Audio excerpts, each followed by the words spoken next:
You don't move. You don't move. When Jean-Paul LaPierre saw a man robbing CTA riders on their way to the Chicago Marathon, I'm not letting you go. he didn't sit idly by. Get down! Get down on the ground! Look close. That's a gun LaPierre took away from the robber in red. This all started as a train was stopped at Cumberland and riders were rushing for the doors. He said, this doesn't seem the right way. He says, no, there's a guy on the train with a gun walking around right now robbing people. So that kind of made me mad. He went back on the train and confronted the man entirely on his own. The confrontation caused concern among some passengers. Please don't make this any worse. Okay, Please. you give me a police officer right now. LaPierre asked for help handling the gun. Put the safety on that front on here. Honey, I have no idea how to do that. Don't even have to do that. Somebody put the safety on that gun. I'm a boxer, I'll break your head in one punch.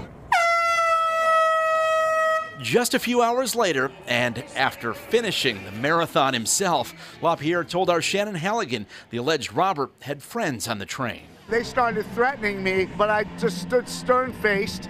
And the guy kept saying to me, it's just the gun, let me go, let me go. And I kept telling him, you're not going anywhere. No, I don't give a A marathon runner who was threatened moments earlier and provided this video to WGN says she's thankful LaPierre was there. He didn't hesitate to step in at all. It was incredible to see because everyone else just sat there frozen. I hit 7 times in 3 seconds. The 54-year-old runs a storage facility in the Boston area. He says he's used to tough guys. Golden Gloves boxing in his youth Black belt in karate. I have no problem breaking your neck. armed him No problem breaking your neck. for this encounter. You know, incidents happen all over, you know. Despite the standoff on the CTA, LaPierre says he loves Chicago. It's one of the best cities I've ever visited.